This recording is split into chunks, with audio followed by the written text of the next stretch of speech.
Hello, everyone. We wait just one translator, but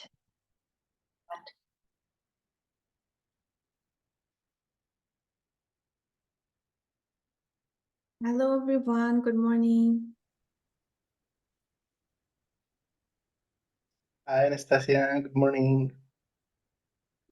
Good morning. Tim said that he'll be late in 5 minutes, so we can do a little review for last class. Who remember 10 qualities of the teacher? Maybe just one of them.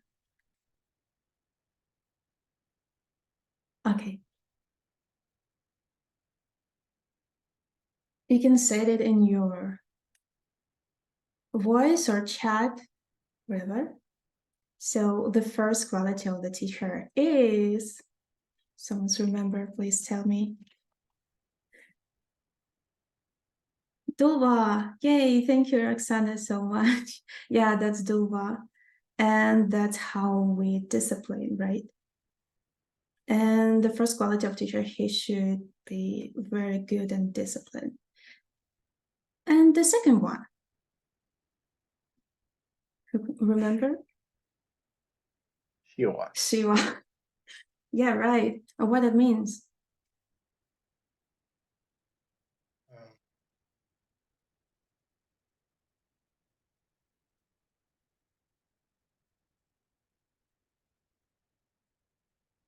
Okay. No one remembers?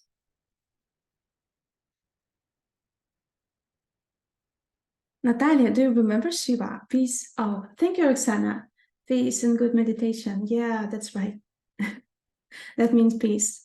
You should be very peaceful. And that actually means a practice of the training of concentration, right? And the third quality. Hi, Shane. Someone remember the third quality? Near Shiva, yeah. It's like a Shiva, but near, completely peaceful. Should be completely peaceful. And that means the processing of training of the wisdom, right? Is someone agree? No, I said something strange, weird. Okay, let's go. The next one is the third quality, or the fourth quality actually, is, who can remember that? Yudanhapa. Yeah, but who can say that in English maybe? What's the meaning of that? Roxana, goddess of the Tibetan language. High spiritual qualities. Yeah. Does anyone agree? Is it high spiritual qualities?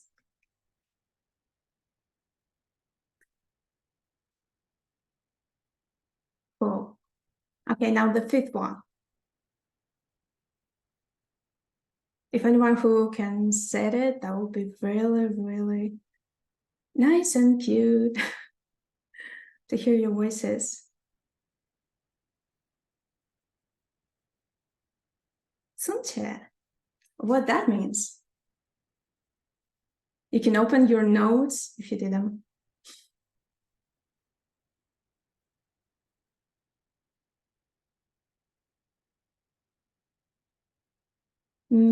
Oh, thank you, Anna. Yeah, that's effort. Having effort makes great effort. Thank you, Roxana. Sunche. Okay, and now we go to the sixth one, and the sixth one is he should.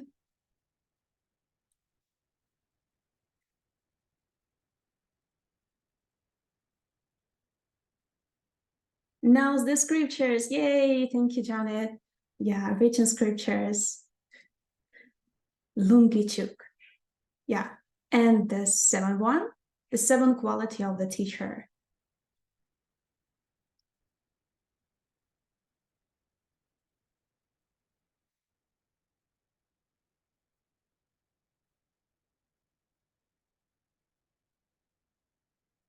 Deep knowledge of emptiness.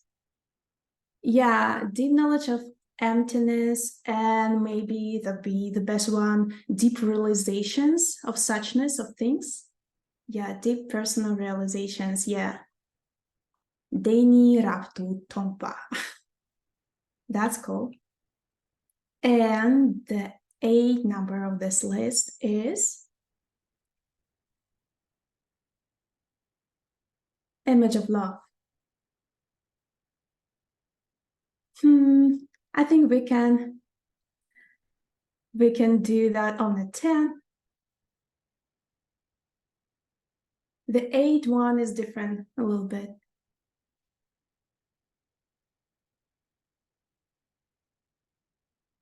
If someone remember, you can open your notes.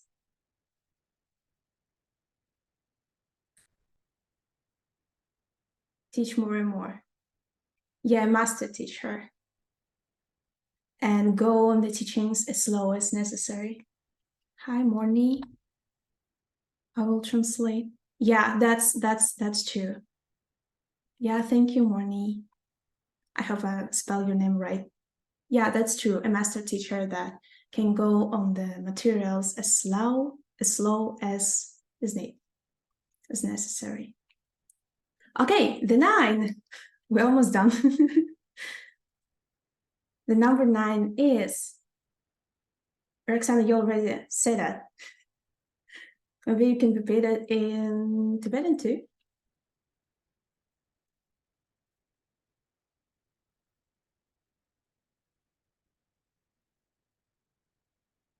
Dakni Tsewe. Or different, or Tsewe Dakni. The image of love, yes. So if anyone can explain it, what the image of love is, how it should be felt, main motivation, love, right? So you don't want something. You do that for love, and you don't need something. What back? What you don't need back? If you're a teacher, and you do that for love, of your love. Hi, team. We're almost done.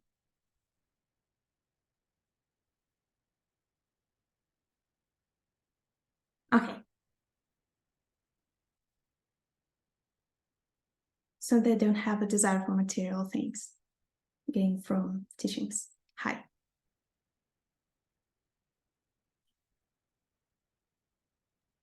Have you finished yet? Wasn't sure. I didn't want to say anything till you were done. The last one, the 10. You finished. The 10 Good. quality. Perfect timing. I wonder why that worked out. Thank you so much for doing that review. Thank you, everyone. Thank you, Anastasia. She only had 15 minutes to prepare, so thank you.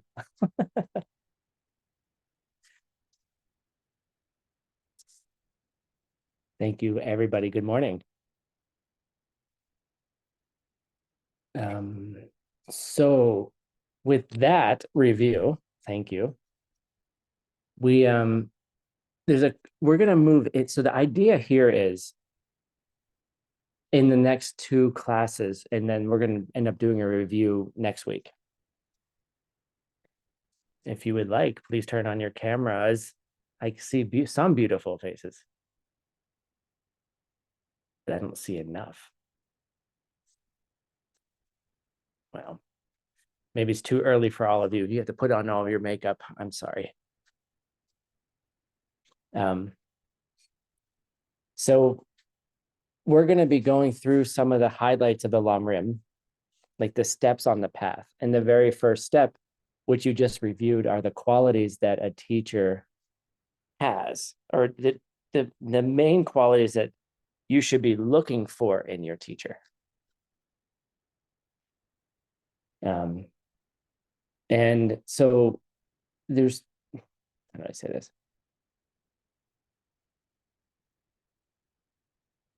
So there's this thing that happens, right? That and is part of the process of learning, is that people hear that, okay, they hear that, oh, their teacher is the person who's the guide to take them to enlightenment. Like the Buddhas guide you through their speech. And so in the sutra context, the idea is that, when you look at your teacher, and, I'm thinking of mine, that you're supposed to think in some way that, they have such high qualities, like just the 10 we just reviewed, that they have such high qualities, and, they are your representation of the Buddha. Right? If you were sitting in the room that you're in right now, and you just were to, the door opens and then Buddha walks in, what would Buddha look like? What would Buddha look like? Would Buddha walk in, all the representations we have, the big bump on their head, the long ears, all the earrings, some groups, some people see Buddha as like a really fat guy. Some see him kind of as a less fat guy. There's all these different visualizations, right? And the idea is that the teacher appears for you. They are the Buddha. They are your representation of the Buddha. Okay. So you need to start looking for qualities, like the qualities that they may have. And it's really, really, really, really important to check out the qualities of your teacher. Take your time. There's a story of I think, a student that goes to see the teacher, right? And checks them out for 7 years. There's a whole long story about it. I don't want to go into it right now. And then checks out the teacher. And finally, after talking to students, after being with the teacher, learning from them, understanding who they are, after about 7 years says, okay, goes to the teacher, does the honoring part and says, you are my teacher, please teach me. I checked you out for 7 years. And then the teacher says, all right, I'll check you out for 7 years now to see if you can be my student, to see if I will teach you. Like, are you a worthy vessel of teaching, to receive teachings? So these 10 qualities, is your teacher going to have those qualities? All 10. What happens if they don't have those qualities?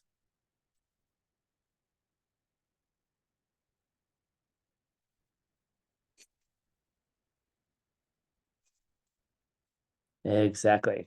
So it's kind of you. All right. Has anyone seen this picture? What is it?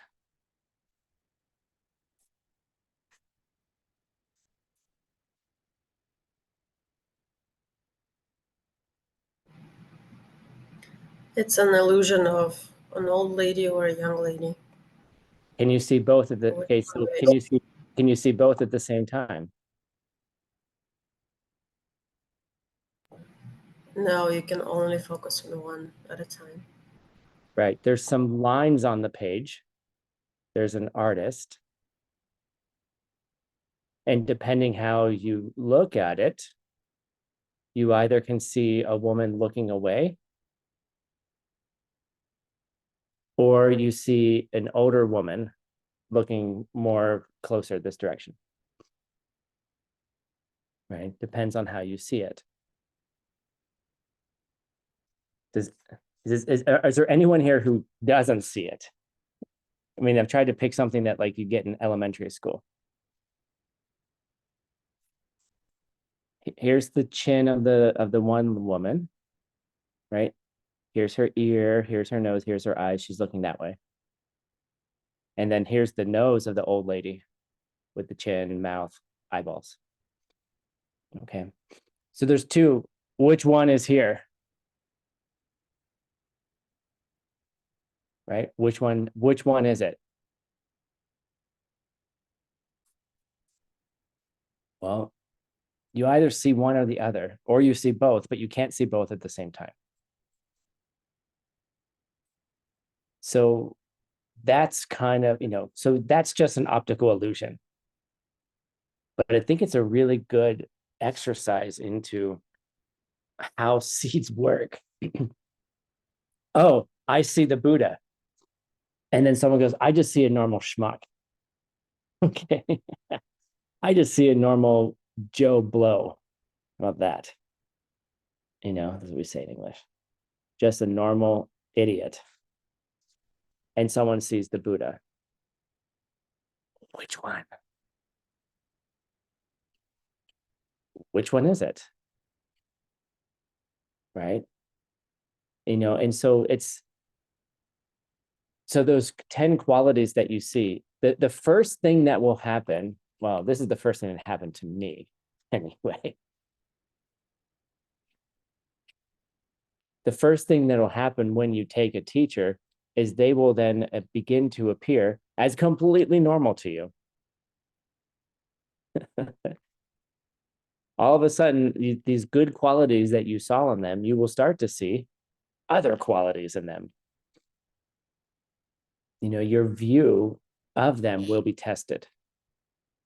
And if they're a good teacher, they will test you. Why do you see those certain things? Why do you see a certain teacher in a certain way? Why do you see maybe they have some good qualities, but there's some other things you just don't like about them that much.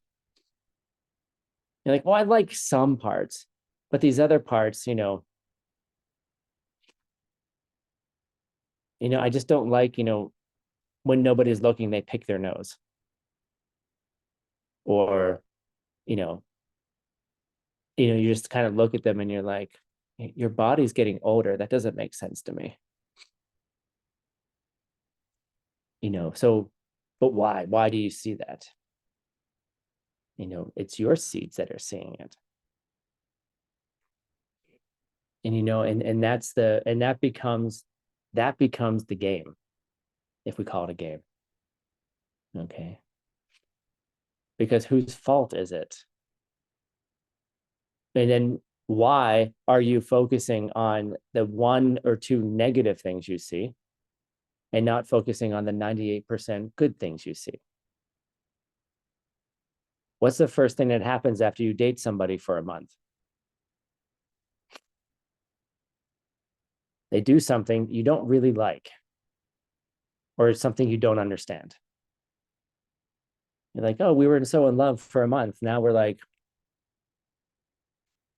I didn't see that before. Why didn't I see it before? Don't tell me hormones.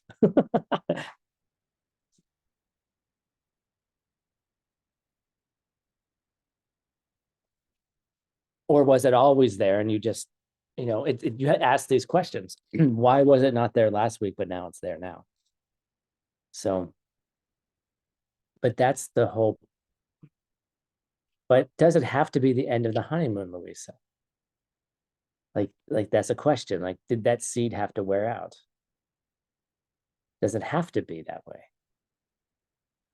I've seen people lose their seeds to see their teacher in a special way. And you should be afraid, frankly, if that starts happening. And mainly, you probably won't even notice because the seeds are changing. And I've seen it happen to so many people where all of a sudden you start hearing little micro criticisms.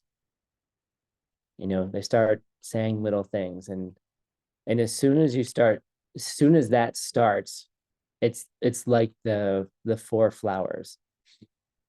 It starts to grow, and then it starts to become a habit. Then it starts to become the environment. And then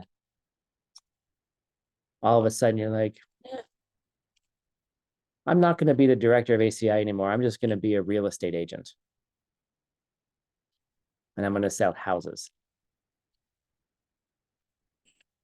And then it just happens. I'm not going to be a real estate agent today. Okay. Can you imagine me? Anyway, there's nothing wrong with being a real estate agent, but it's not quite my thing. But if everything is coming from seeds, you should also be afraid of losing the seeds you have. Excuse me, the good seeds. You know, what are the good qualities that you see in your teacher? Why do you have them? Why do you see those things? And then when you start seeing the other parts, what do you do with that? Right? What do you do with that? Do you tell them? Do you tell them what you don't like? Maybe. Maybe your teacher's testing you, right? Your seeds are testing you, okay? Now it's not the teacher that's doing anything. They don't do anything. They can't do anything from their own side. It's impossible. Yay, I got 2 pages of pictures. Yay. Thank you for turning on your cameras. Oh, a page plus 1.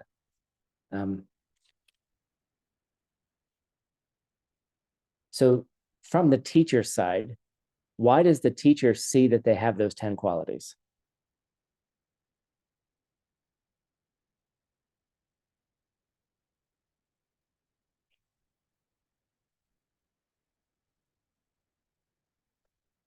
Because they planted them.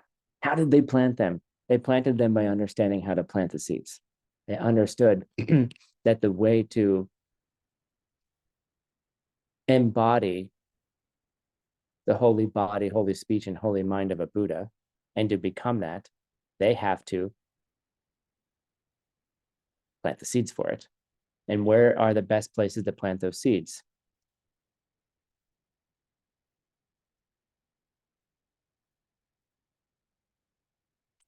You guys get it? It's a good samsara.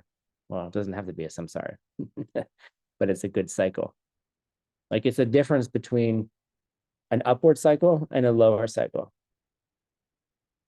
Like if you start criticizing, right, it becomes a habit, it becomes more prevalent, and then it becomes an part of your environment, and then it becomes a downward spiral. How do you create more of an upward spiral? Well, yes, you're probably going to see negative qualities in people. If you are who you look like you are, but I'm not sure who you are. But if you focus on the good parts, how do you cultivate the good things? All right. And part of the way that the teacher became the teacher is the teacher served their teacher. They found somebody who they saw had good enough qualities. Are you going to see a perfect being in front of you?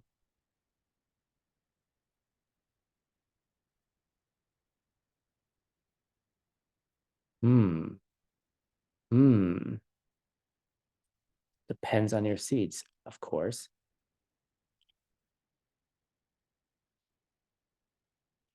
But if you were already perfect, then you wouldn't be here in the first place. So if you saw perfection everywhere, you wouldn't need a teacher because you would already have those qualities.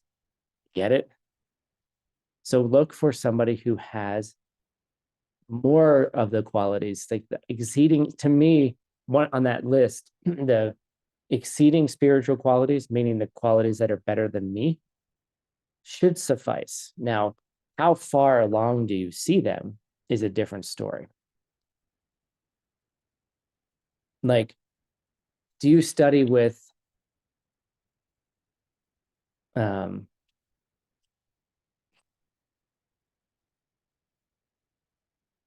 okay, if, like, for example, when I was younger and I wanted to study the piano, which I've played the piano since I basically came out of the womb.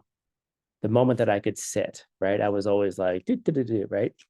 And that's what it sounds like when I play.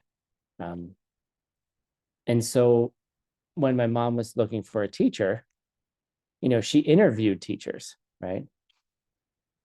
She was like, well, what have you done in your career? Where did you study? Where did you do this? Right. There was a teacher down the street, really close, but she never did performance. She was she could teach well, but she could only teach to a certain place because she never performed. Right. So I ended up studying with a teacher who performed locally, actually in the Pittsburgh Symphony and also the Mendelssohn Choir. She did all that stuff, right? Someone who is like, okay, that's an accomplished pianist. Right. And then she died of cancer, and then we did interviews again and found somebody else who did performance, but also had studied in had studied at Juilliard in New York. Right. So find the best teachers. Right. And my parents invested the money in it too. Like, they chose to spend the money on that. Right. That doesn't mean you can't learn from everybody, but who are you going to spend the time with is really an important question. And why would you want to spend time with somebody for a longer period of time? Do you want to get to the shoreline sooner, or do you want to get to enlightenment faster? Okay, you gotta check them out. Who do they study with? Who are their teachers? Who are they as people? Are they kind? Are they generous? Are they, check out their students? How do the students treat each other? Which is not always necessarily a full indicator, because I don't know. There's lots of jealousies that happen between students. That's fun too. Especially when you're in the group of students and you're jealous. Anyway, but the point is check people out. Are they good people or are they bad people? Are they manipulative people or are they kind people? Do you see people becoming good people? Right? Do you see yourself becoming a better person? All of those things. Check it out, check it out, check it out. Go find other teachers. Go to other classes. What makes sense? What doesn't make sense to you? Like if somebody if someone comes to my classes and then they go, I feel so bad, but I want to go to this other person's class. Great. Like, go find the person who's your particular glove, who fits you perfectly.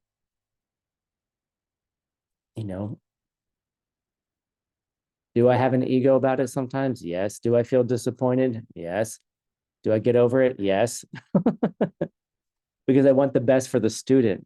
Doesn't matter what I want. What I want is the best for them. And if someone finds another class to go to, wonderful. That makes them happier. Oh, well, Tim, what if they leave Buddhism and they go somewhere else? Fine. They found their path. All paths go to the same goal anyway. All right. Love them. Right. So that's how a teacher gets the qualities. How does the student get the qualities? Same thing. It's the same thing, right? Oh, you want those qualities? Oh, those are qualities of a Buddha? Great. Give those qualities to somebody else. Who can give you those qualities? A teacher. Go find a teacher. Okay. And I'm not saying, okay, so there are so many, how do I say it?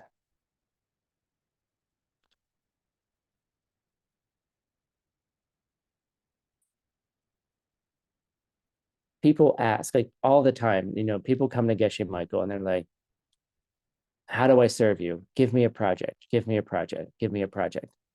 I want to serve you. I want to be close. I want to be close. Right. And they're all like, fighting each other and hate it.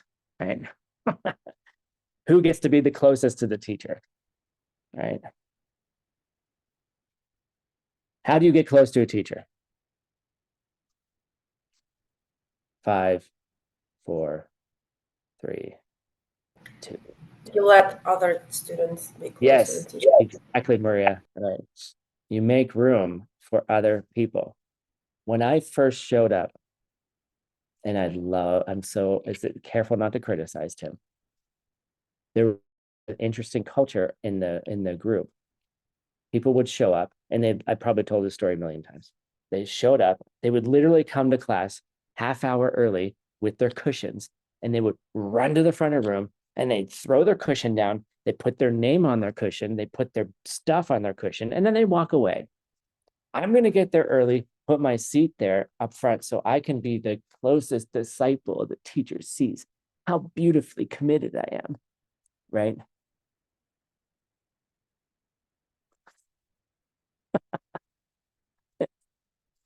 And imagine me, I'm just kind of standing there, like my hands in my pockets. I'm just like standing in the corner, like, what the fuck are you doing?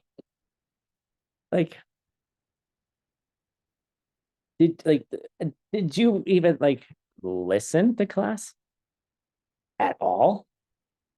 And then I wondered, well, maybe I'm the one who's not listening, and maybe they're just a representation of all the times that I didn't listen to people or listen to my teachers, which was the case. But I was like, this makes no sense. It makes no sense to push people out of the way. Nice, Roxana. Yes. Right? It's funny. It's just like, but people are also excited. So like you don't want to like curb the enthusiasm, right? You know, if they haven't had the opportunity to be close, you know, they just get so excited. But for the love of C's, don't push other people out of the way. I'm gonna get there first. Bam, right? You know, it's like on a New York subway, and you're just pushing through people. You know, okay, fine. I just stood there and let people go in front of me. Just stood there, like, okay, bye. There you go. Oh, you want, oh, is that what you want? Okay.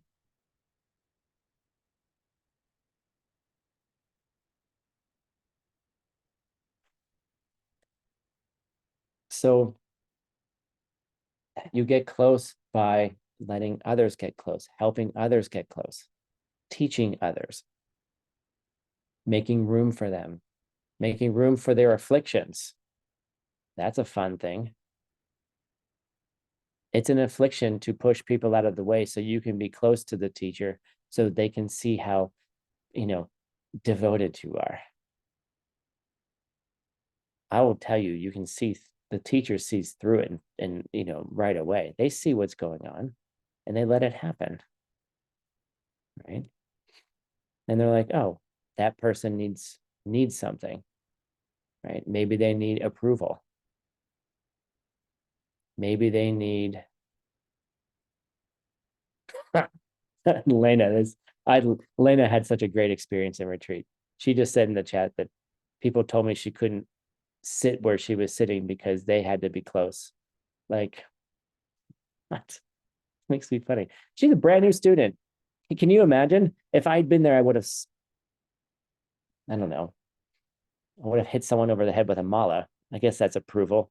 I guess I would have been like, what are you doing? Let the new, are you an idiot? Let the new student sit close.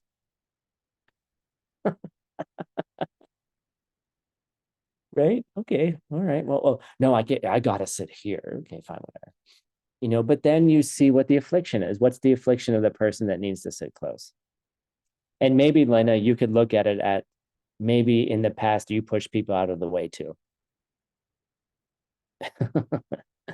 You know, who knows, right? It's okay. It's not about deserving. It's, don't worry, it's all seeds. It's all seeds. Literally, that room is only 20 feet deep anyway. So you were pretty close the whole time. Right? It's actually easier, frankly, as the teacher, for people to be further back because you can look in their eyes anyway. So, but yeah, so like, so you had that experience, and I'm sorry you had that experience.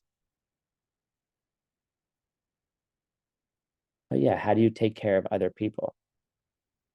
Like, don't become obsessive about soul, like, what does your teacher want? Figure out what your teacher wants. Does your teacher want you to push other students out of the way? That sounds like a bodhisattva. Roxanne is like, yeah, like, oh, that's a bodhisattva for sure. You know, but don't worry, the teacher sees all of it happening. You know, so help other people, right? And so how do you get those qualities is by serving somebody who you see has those qualities, and you help them get those qualities. Oh, wait, aren't they supposed to just have those qualities? Where do the qualities come from? I'm sorry, we're just doing the emptiness thing here. I'm not sorry. Don't think that there's anything in the teacher that's not coming from you. And if you can operate that way, the path is so much faster. Right? Oh, what if I don't see those qualities in anybody? Well, go make them. My teacher wouldn't let me study with him.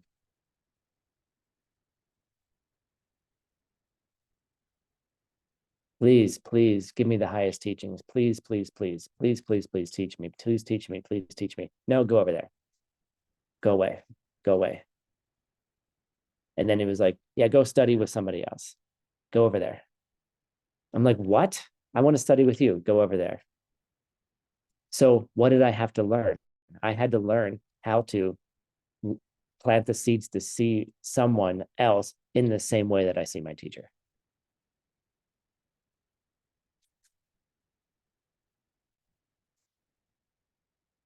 So now I have two Vajradharas running around who contradict each other all the time. It's awesome. So the fact that you're able to have a teacher, okay, means that there's certain kinds of leisures and fortunes that we call them in Buddhism. There's certain kinds of good qualities that you have that allow you to actually have the time, space, opportunity to practice. And this is like, you know, here's the next step, right? First step is go find a teacher, which is really not go find a teacher. It's plant a teacher, right? Go plant a teacher, right?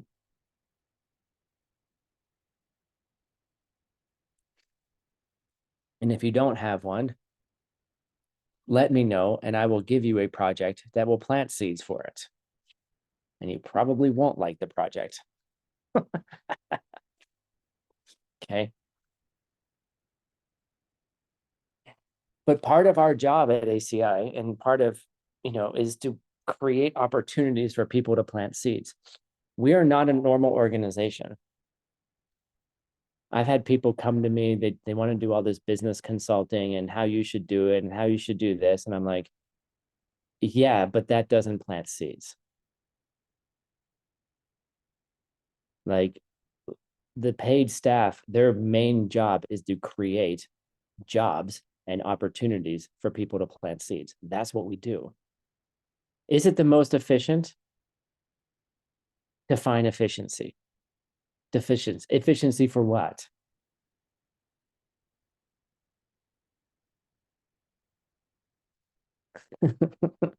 Are you trying to get people to enlightenment, or are you trying to get like on the New York Stock Exchange, which is also a seed? Okay. Right. That's why we have 81 tech volunteers. Thank you, Francisco. He sent me a private message to remind. Right. We have 81 tech volunteers. You know, that's beautiful, right? Okay, so 81 people to manage. 81 people who want to be close to their teacher. Right? 81 people who have afflictions. Okay. 81 beautiful people, right? It's kind of like it becomes a nest, like, just like it's just an interwoven people doing stuff, right? But we're giving opportunities for people to plant seeds. So don't come to me with business consulting. Come to me with how do we plant seeds? How do we cultivate students, and how do we cultivate them in a way that they can learn how to work with their current afflictions, plant seeds to unravel those, and then live happier, healthier, successful lives. That's a success. Okay. If your consulting model includes that, then I will listen. Otherwise, it's it's just another dependent originating model that may or may not be in an airport bookstore next week. Okay. And I'm not criticizing it either. So there are different opportunities. You have an opportunity. The fact that you're able to be here on a Saturday morning or evening, and you have the time, you have the space, you have the mental capacity, you have the desire. How many people take their Saturday to sit and listen to Dharma?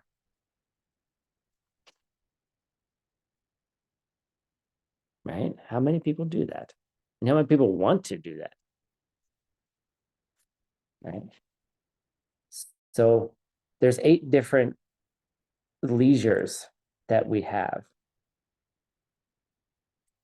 So here we go. Oops.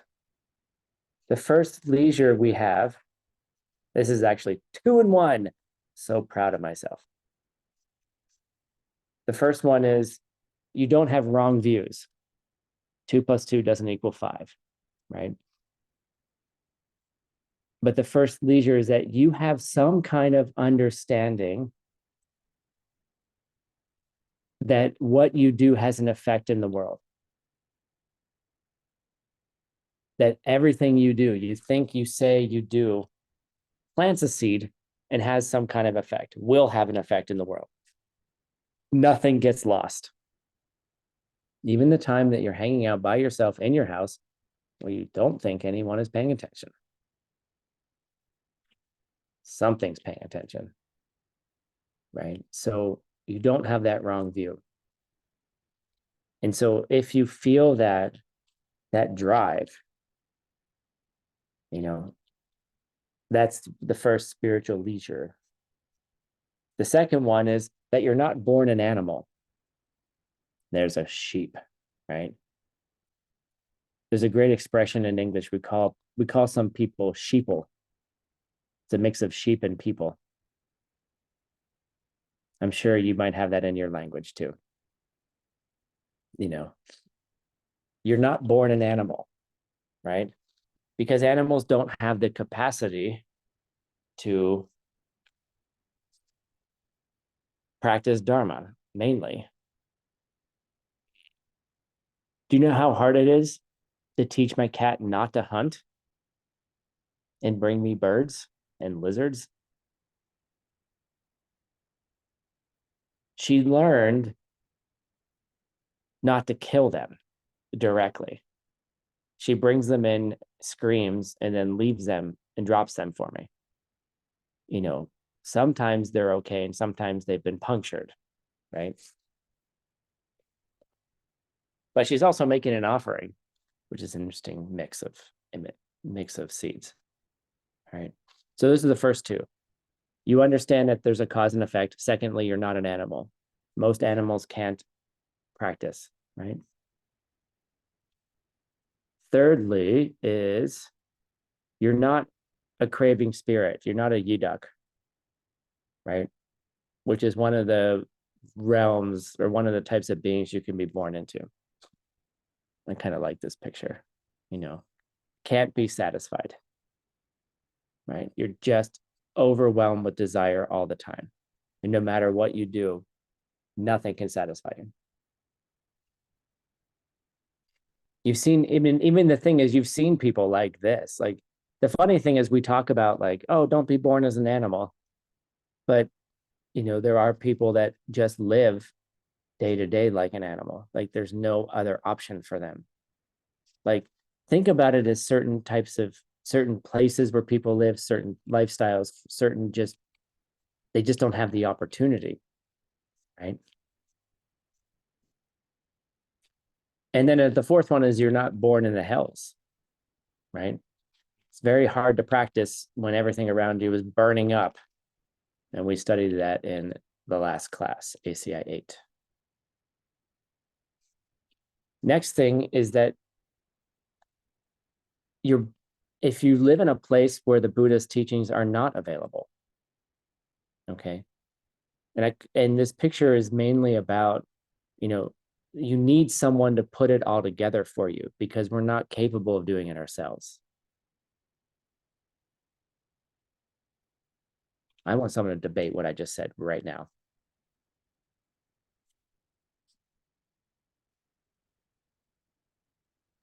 We need to have a Buddha in our life, because we're not able to do it ourselves.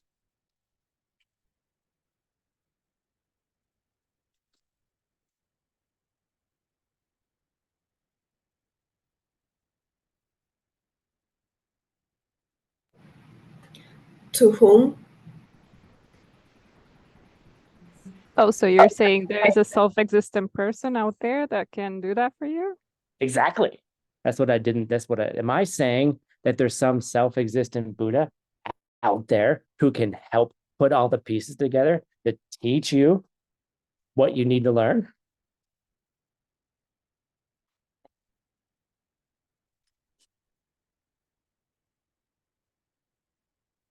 You all should be blinking right now.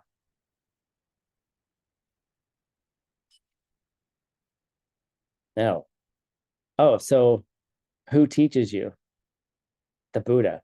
Where did the Buddha come from? You. So your seeds teach you? Maybe. Yeah, that's a good meditation. Go figure it out.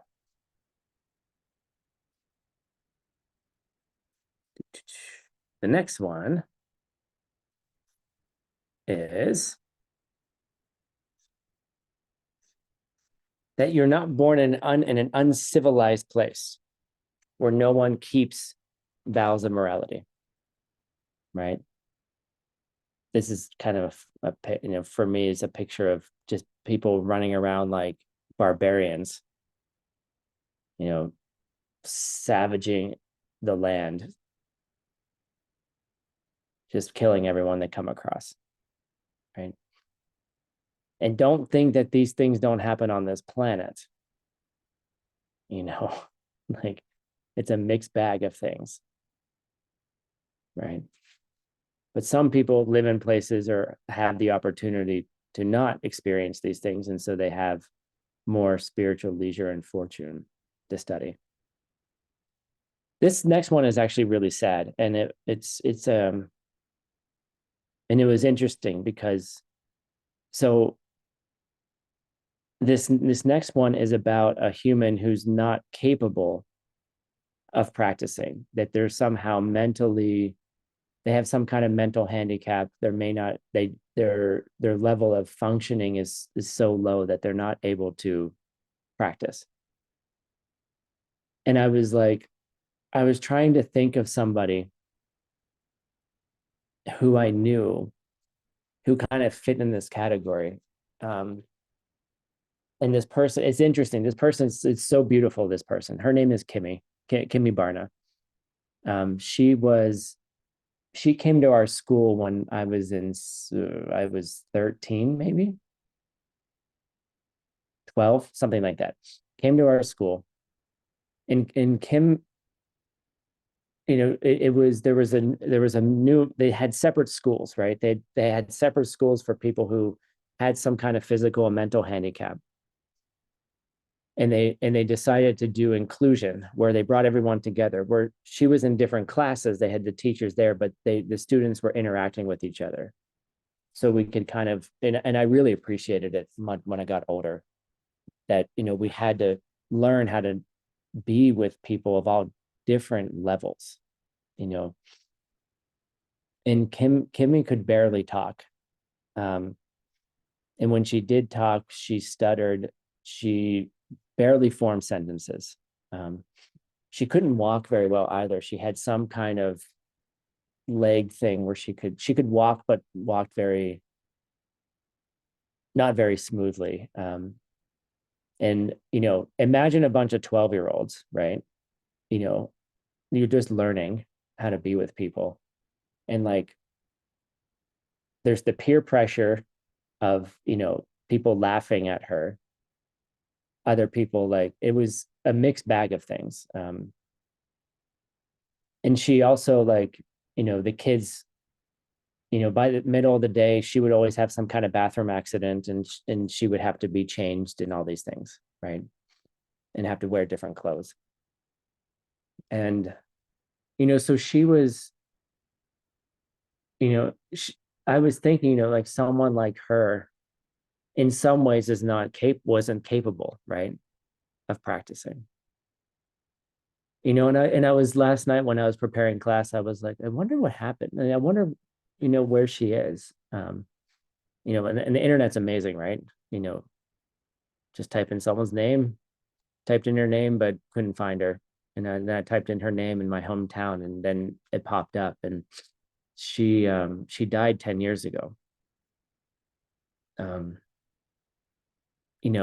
with her physical condition, I don't think they expected her to live very, very long. And she lived into her late 30s. And so there's this thing where, like, oh, she's not capable of practicing the Dharma. Well, the question is, who was she? She was she was so kind to people. Like, she didn't have a mean part of her in her at all, right? And even when other kids were making fun of her, she would get mad, but she never retaliated, so, and it's really beautiful. And I want to read something to you guys, because I thought it was, I read her obituary last night, right? And it's really beautiful. Like, if you didn't know her, like, it was written, obituaries are written and always tend to be very beautiful, but like, it's the one line, which is really true. It says that she was a bright, gentle, kind soul who lived and loved life, which was true, no matter what obstacles she faced. And here's the best part. Anyone who met her called Kim an angel on earth. Her special light filled the room, and she touched the souls of everyone who knew her in a deep and profound way. And then it says she'll be dearly missed, and it's interesting because that's who she was. Was she a Dharma practitioner? Well, I don't know. I mean, you don't really know who people are, but she appeared in a way that she wasn't able to learn very much. Her mental capacities were lower. But I don't know, maybe I don't know who she was, but she taught people a lot, and I think about her from time to time, and I also, because I remember other kids making fun of her, and sometimes I would laugh just to fit in with everybody, but on the inside, I was like, this is completely wrong. This is wrong, right? It's wrong to do this. Like, and I think that was the point of our teachers mixing all the students together. So we had to learn. I had to learn that. So that's Kimmy Barna.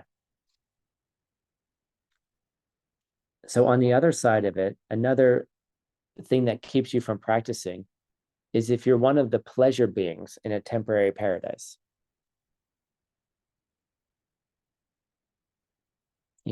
Everything is good. Everything is awesome. Everything is going well, parties all the time. You're young, vibrant. No one's ever sick, right? this prevents you from practicing the Dharma because everything just feels good all the time. There's not enough renunciation. All right. This is an AI picture. I've been trying to find, there's some people that have 6 fingers. You want to check it out. So those are the 8. All right. Those are the 8 things that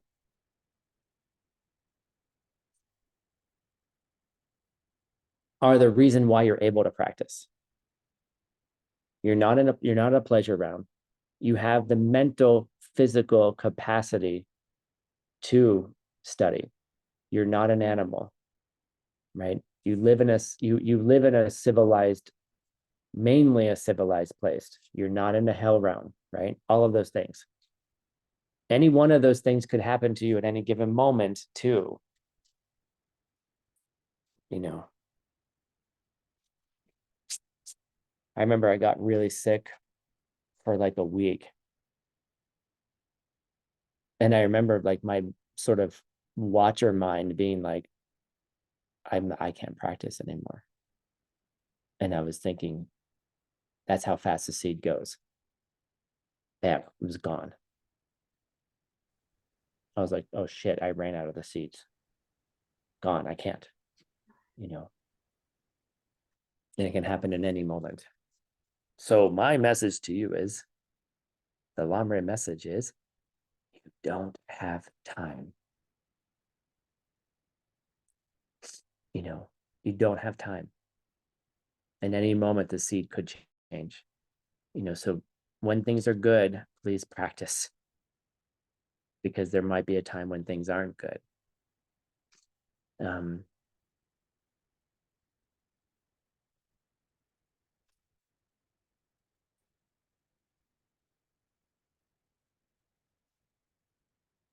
Right. So we've talked about this before, so we're just, and it's in the homework again. So part of, you know, this whole understanding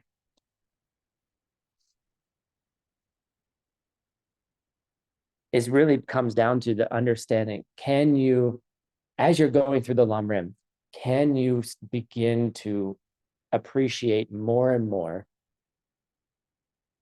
what does it mean when we say that things come from previous deeds? What does it mean to say all things are dependent? What does it mean to say all things have emptiness?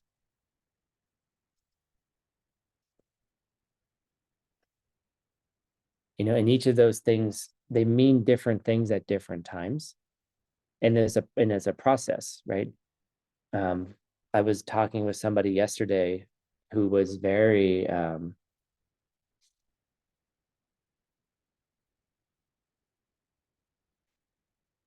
much like, you know, I really appreciate that, you know, so many people study all the time, but they were also very much like, but why aren't they practicing? You know, study. Yes, study. Get the ideas in your head. But what are you doing outside of the classroom? You know, and there's a time for deep study, and then there's a time for practice. There's a time for retreat, and then there's a time to like be like, now I have to engage all of these things. And each step of the way, and that's why the Lamrim is a path, right? Each step becomes more and more, things become more and more solidified for you. So solid, whatever the hell that means. It's not solid, you know, it becomes more and more integrated. How about that? And so when we, you know, when you go to some centers and they talk about the Buddha, Dharma, and the Sangha, you know, and then they have all these pitankas and all these statues and people are doing all of these things, you know, and there's this honoring happening and these offerings, and it's incredibly beautiful. And that's one step of the path, and it doesn't mean you stop doing those things. But what are you bowing to? Like, are you bowing to a statue? Right? Can the statue help you? And then you say, oh, the Buddha Dharma Sangha, I bow to the three. I go to refuge, right? Sangye Chudan. It's not coming out of my mouth right now. Right. Sangye Chudan Soki. Thank you. Chokanamba. So, but what are you going for refuge towards? Like, are you going to refuge in a statue? Oh, I'm going to go refuge in my teacher's the Buddha. Here we go. This is where I want to go. Oh, my teacher's the Buddha. Oh, Lama Buddha, right? Great. I'm going to go to refuge for them. Great. Are they any different than the statue?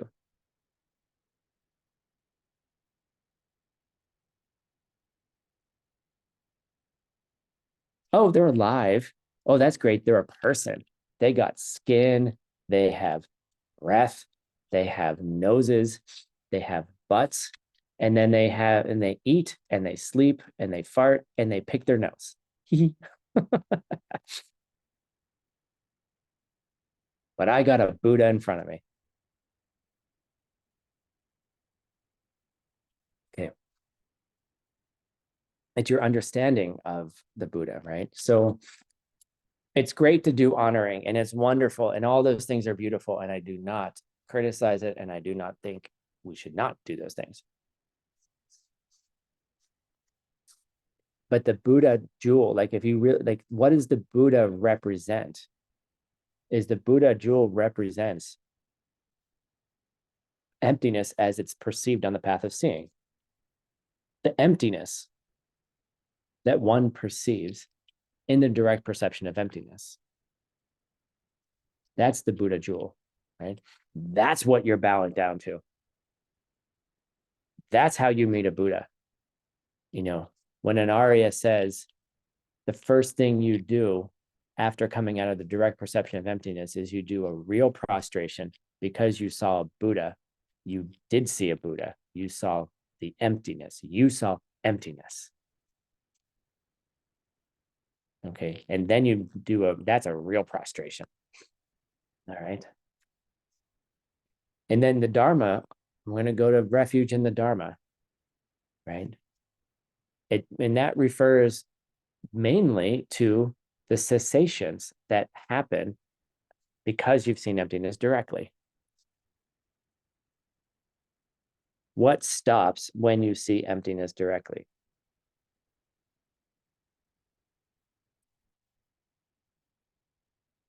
Your belief in self-existence. There's other ones, but that's mainly the thing that happens. Okay. And then the Sangha jewel is you're going to refuge in all of those who have seen emptiness directly. Who has seen emptiness directly? Your seeds will tell you that. Get it? So the idea on the Lamrim path is that you are building a toolkit, an integrative toolkit to understand how things are coming from, are dependent upon other things, cause and effect, and at the same time are empty of any self-nature. And so each of those steps brings us closer to that. Okay, so what does spiritual leisure and fortune have to do with karma and emptiness?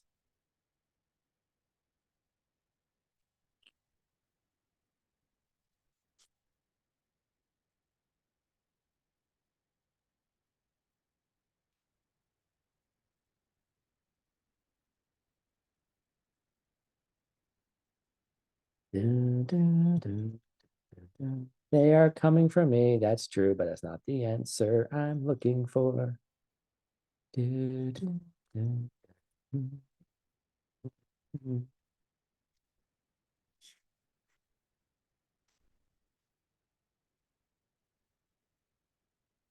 Just don't say seeds. Come on.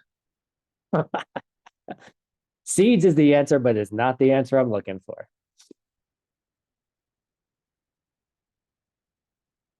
Where does your understanding come from? Now you can say seeds. Okay. The understanding that you have in your mind is a seed opening up to be understanding. The seed opening your mind that says everything is coming from a cause is opening in your mind. The seed that opens up to say that something doesn't have any self-nature is coming from a seed opening in your mind. The fact that you can even think those things, all right, and be those things. What's the difference between thinking and being? Okay. If you are overwhelmed with desire, if you're not able to have your basic needs met as an, frankly, we're mainly animals, right? We're mammals. If there's so much suffering in your life that you can't even get through a day, it becomes overwhelming. Why it's called the desire realm, good or bad. If you have too much pain, you can't think. If you have too much pleasure, you can't think. There's no reason to. So the capacity to have that understanding might also be related to the leisures and fortunes that you're also perceiving at the same time. They might be an environmental result.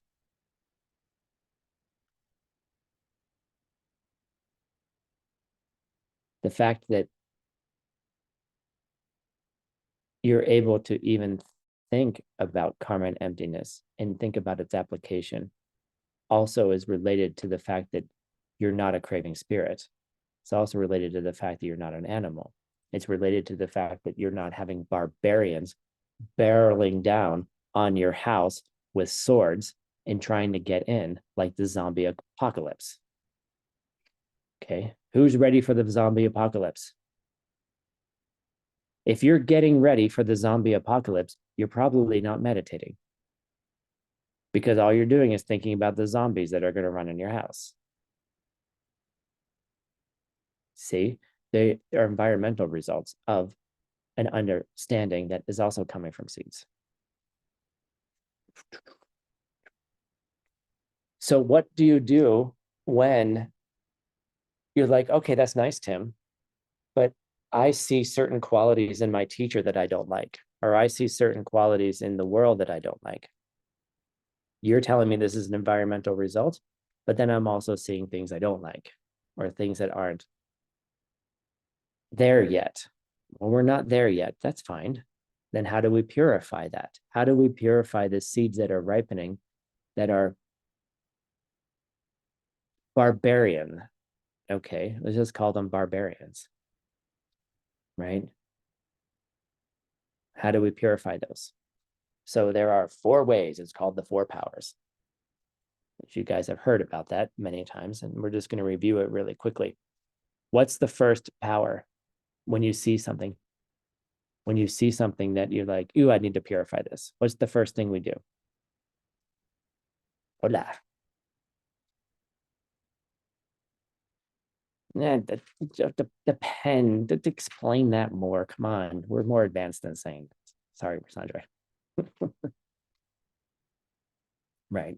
Think of how things are related to each other. Think of how things are coming from karma and emptiness, from your previous deeds. Think about that they could be other things. So the thing is that if you've done something wrong, or you're seeing certain kinds of behaviors or things in the world that you don't like, is that the first thing you do is like you push up. I like this image. It's called like solid ground. You put the solid ground that you push yourself back up on, that you stand yourself back up on, is karma, emptiness, refuge in the wish for enlightenment. So it's like, I'm going to get, like, I have fallen. There's this commercial. I've fallen and I can't get up.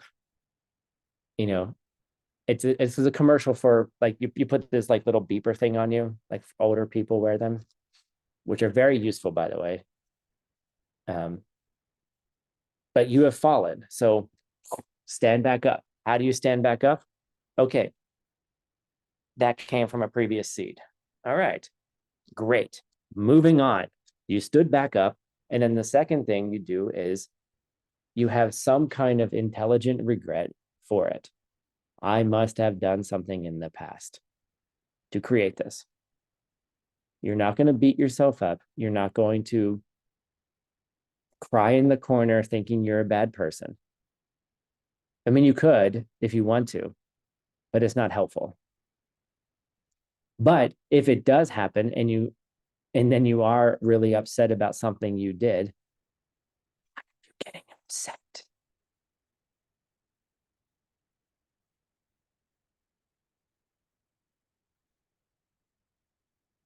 Don't get upset at yourself for getting upset, because the getting upset is also coming from a seed too.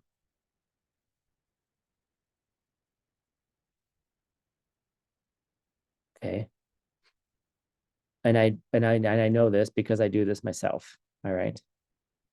Like, I think I'm a terrible person because certain things have happened, and then I have to process all of that and have to remind myself that my reaction to my attempt to be a good person failed, and then it spins out of control. Right. But then you just be like, okay, get yourself back up. So the thing is about intelligent regret is not to feel guilty about it. And then you make a promise to not do it again for a certain period of time. Don't say, I'm never going to do it again, because that's a slight problem, because you might do it again. So just say, for the next 5 seconds, I won't lie. For the next 5, or whatever the karmic correlation is, which is what we talked about in the first parts of the classes in this course. What are the karmic correlations? So say to yourself, I won't do that for 5 seconds. I won't do it for 15 seconds. I won't do it for a minute. Then you start creating a habit, and the minute turns into hours, and the hours turns into days, the days turns into weeks. And finally, you just stop doing certain things. And then you do some kind of makeup activity. Do some kind of opposite good thing for other people.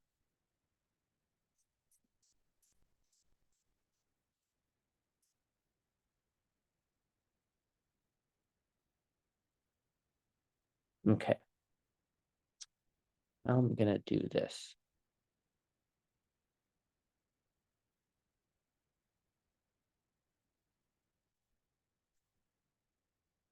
Yeah, we're gonna do it backwards, just like Tibetan is in backwards order from most Western languages. Okay. I'm going to jump to the end, and then we're gonna build the picture. We're gonna do this from the results path. We're gonna go to the end, and we're gonna build. What are we trying to build here?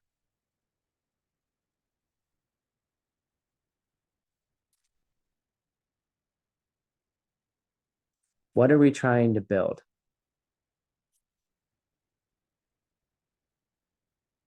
The last 2 chapters of Pabonka Rinpoche's Lam Rim, Gift of Liberation, thrust in the palm of your hands. Well, second to last 2 chapters.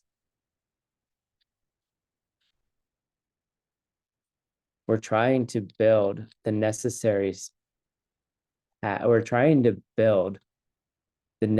karmas to be able to advance on the path to the place where we can see emptiness, where we can finally see for the first time how nothing is not coming from how we've treated people in the past.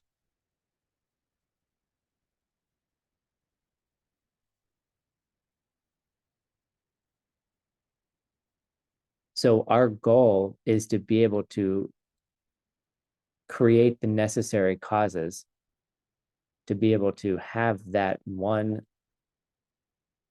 very important experience that will allow us to then become someone who can really have an impact in the world. That's the point of the Lam Rim. That's the point of building all of these steps. Piece by piece, we put that puzzle together to then cultivate that one little 20-minute experience, okay, that can possibly change the course of your evolution, that will change the course of your evolution. And so we're trying to get to a meditative platform called shamatha.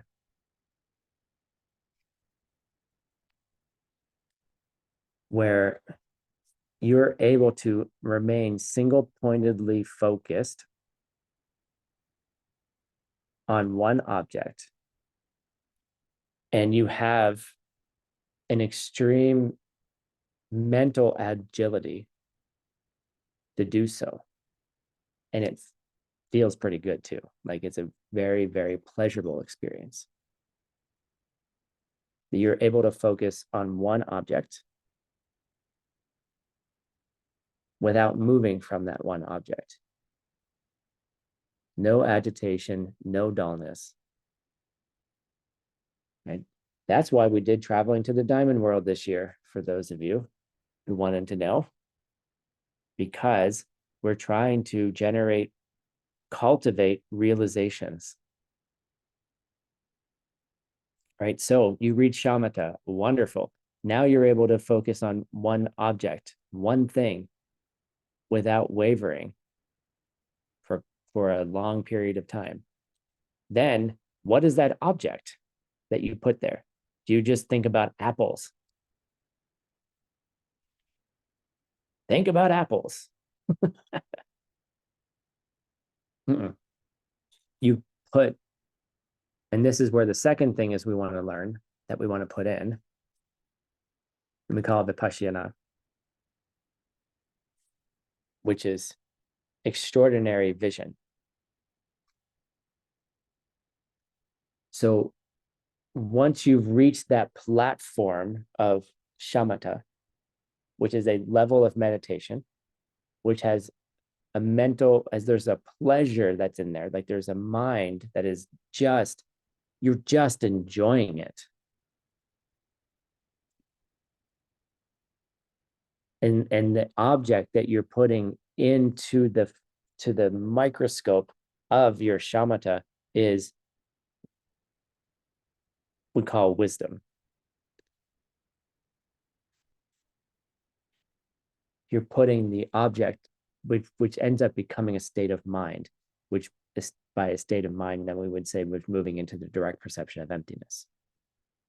To understand, to have that meditative focus is what you need to be able to focus on an absence of something that's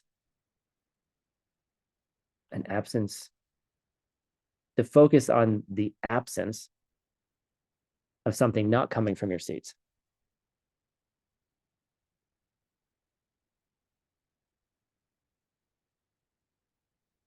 Oh, how do I focus on something that's not there?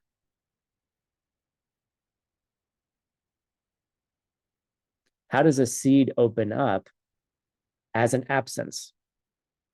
It's not like your mind goes away. It's not that your awareness goes away when you're seeing emptiness directly. Right? But there's how, with the powerful microscope of your mind, in a state of complete focus and enjoyment, focusing on the absence of anything that's not coming from how you treated others in the past.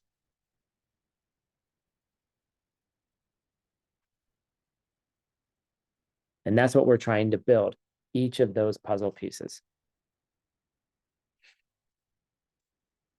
So you start with a teacher, and their goal is to get you to that.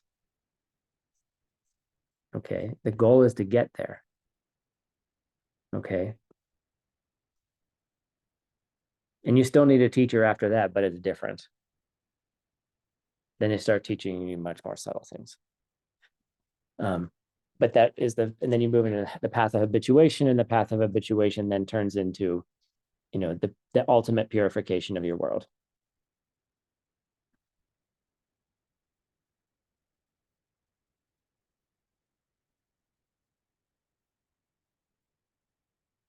And I'm gonna leave this up to you guys. I'm gonna give you one more thing and then we're gonna end. Is that one of the primary causes to be able to reach shamatha imbued with vipassana, imbued with wisdom, is your own generosity. How do you give? And there's 3 types of giving. One type of giving would be giving material things. Give people what they need, right? The second type of giving is creating a kind of giving that frees people from fear.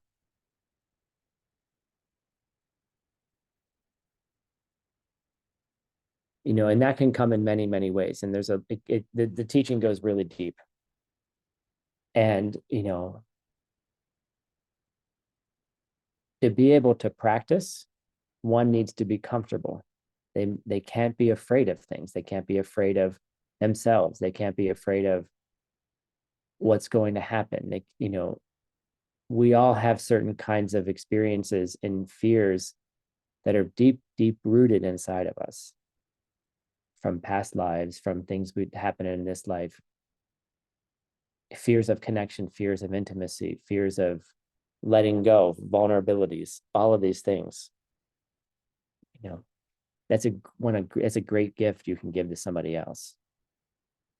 And then think about why that would relate to shamatha and vipassana. And then thirdly is the gift of the Dharma. Giving wisdom in the way that you know it. Carry a pen around. Carry the picture of the old lady and the young lady, right? Remind yourself that anything could be anything depending on who's looking. Help other people get there. I don't know, teach. How does one create the 10 qualities in their teacher? Well, maybe embody those qualities yourself. Try. It's just a try. Just make an effort. Just try. You know, each seed grows upon each other and eventually becomes a larger tree. But those kinds of giving, where you give people what they need, give people a freedom from their own fears, make that a daily practice. How do you feel? How do you get people? How do you bring about a comfort and safety to the people around you?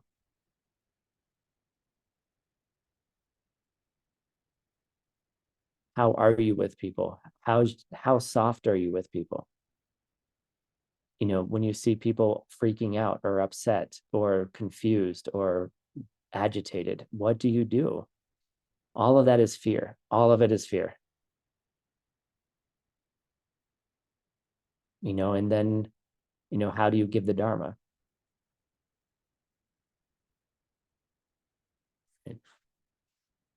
And it's really cool what happens.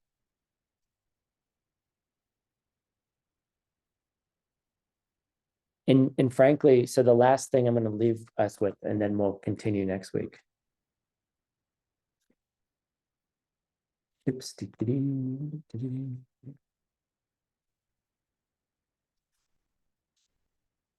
Is that there's this idea of the alchemical elixir of the ultimate meaning of dependent origination, where things come from. You know, if you do things ordinarily, they will only lead to ordinary results, even if you're kind. Okay, even if you're kind, even if you are like, I'm doing good things, I'm helping out at the Dharma Center, right? That's great. Go help out, go serve, volunteer, wonderful. Okay. But those things can only lead to samsaric results because there's some kind of misunderstanding in them. If you think getting close to your teacher by pushing people out of the way is going to get you out of samsara, forget it.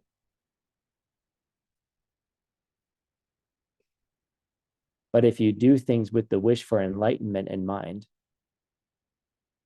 if you bring all of those things together, if you mix in karma and emptiness, and you have this deep desire to get to that higher result, which will ultimately help other people, then it becomes then you can magically transform things. It's not just ordinary deeds, they become extraordinary deeds.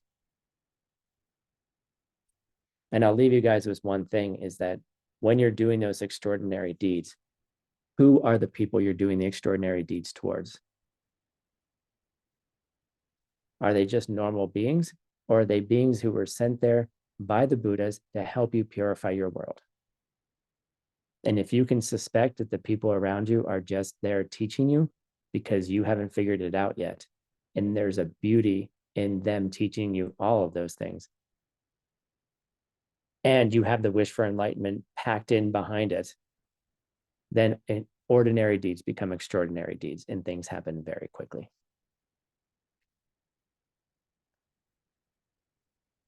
So with that inspiration, I'm going to say goodbye. And I will see you all next, I think it's Thursday. I don't remember what date I decided. I think it's next Thursday. Yeah, next Thursday, the 30th. I will be saying good night to you next week because I will be in Thailand next week. So we will have class Thursday evening, but normal time, 8 a.m. Arizona time. Thank you all very much for joining. Very much appreciate each and every one of you. We will be finishing up just a little bit left of class and then have a little bit of review and Q&A next week. So hope you guys have a wonderful, wonderful day. Happy Saturday. And yeah, let's say goodbye.